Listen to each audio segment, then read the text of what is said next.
So there's been a lot of news regarding ProMotion coming to the non-Pro iPhones, but as per usual in the world of Apple leaks, we now have a leaker claiming they're unsure about this. Let's delve in. Weibo source Fixed Focus Digital claims the iPhone 17 and 17 Air will still be getting 120Hz, but they will lack a variable refresh rate. Essentially, this is what makes ProMotion. The displays on the Pros are able to automatically adjust their refresh rate depending on the content displayed. If it's a fixed refresh rate, the display will always be at 120Hz, which will use up more battery life, and so that's why I have doubts about this.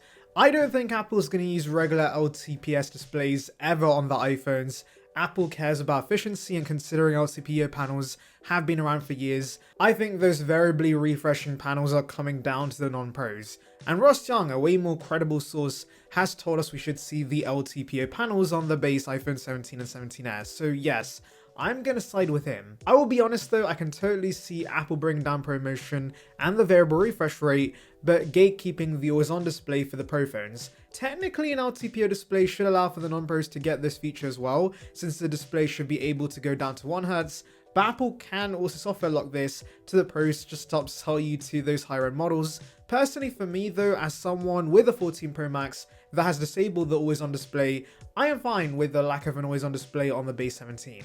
The always on display uses up too much endurance anyway, and I much prefer the Apple Watch's always on display. You know what I also would prefer? If you took a minute to click that subscribe button. So do it now. It's free and will bring you the latest about Apple right to the subscription box, so please consider it.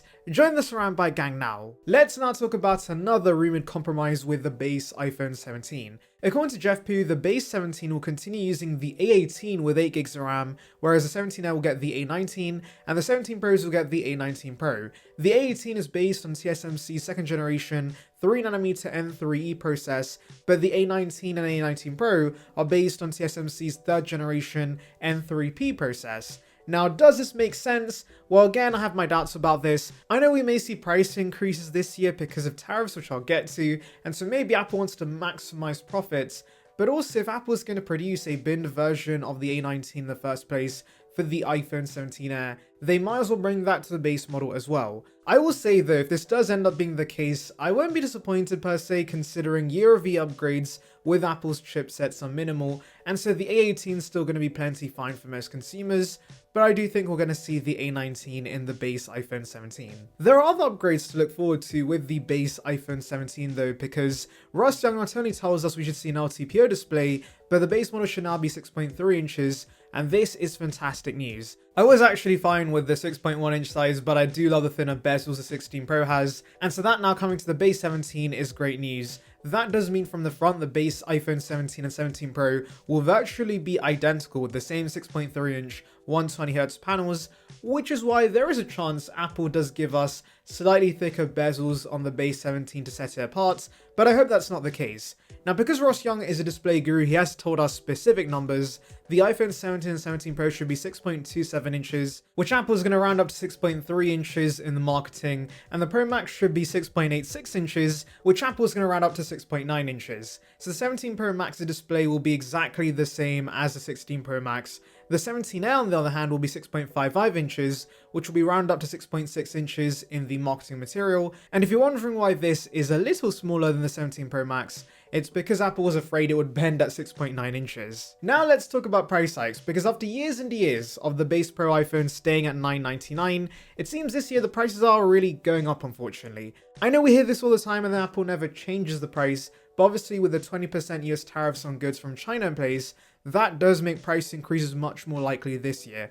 However, Apple apparently will justify these price hikes with design changes and new features rather than attributing them to US tariffs on goods from China. Why? Well, Apple doesn't want to piss off Trump, and so Apple instead is going to find other reasons other than tariffs to explain the move. When a news report in April said Amazon might show the impact of tariffs to its shoppers directly, the White House called it a hostile act, and Amazon quickly said the idea was never approved and is not going to happen.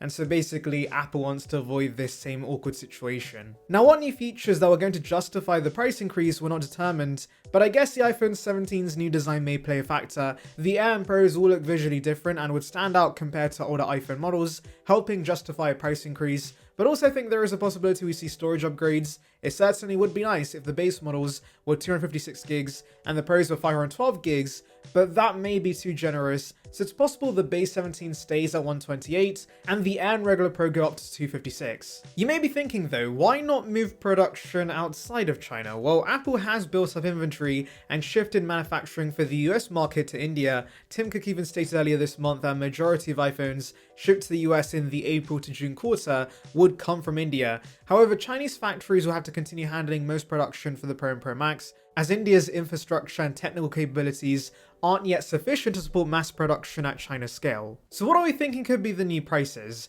Well, I don't think in 1 year prices will go above $100. The absolute worst case scenario is the iPhone 17 starting at $899, the 17S starting at $999, the 17 Pro Max starting at $1099, and the 17 Pro Max starting at $1299. Whether these phones can justify that small price increase remains to be seen. I mean, yes, the design is changing and there'll be the usual performance and camera upgrades, but these are by no means groundbreaking changes, and with inflation already bad as is, it is going to be hard for consumers to justify this, which makes older iPhones even more enticing.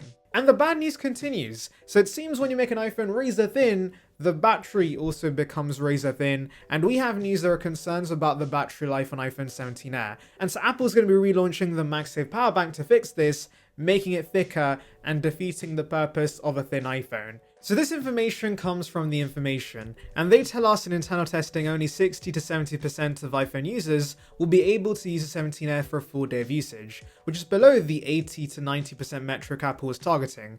And so as a result, Apple will be relaunching the MagSafe power bank to mitigate this. They had originally launched this with the iPhone 12 series, but then discontinued them in 2023 because Apple had shifted to Type-C accessories and wanted to kill off Lightning. So I'm assuming this new MagSafe power bank will look the same, but will come with the USB-C port instead. Now, I can't lie, this is disappointing news. Early rumors had said this iPhone wouldn't be that much worse endurance-wise because it would include a higher density battery, which allows a lot of energy to be stored within a small physical space. And so I assumed Apple might be able to give us a 4,300 or 4,400 mAh battery in this iPhone, which would not be too bad considering the Plus right now has a 4,674 mAh cell. I mean, we have Android flagships packing in 6,000 mAh batteries in pretty slim devices, and so I assumed Apple could do the same, but it seems that maybe they can't scale up that technology, and so I'm assuming the physical battery is going to take a massive hit. We do have the C1 modem, which should help with efficiency since we did see battery gains with the iPhone 16e, but either way, if you have to rely on a power bank to get through a regular day of usage,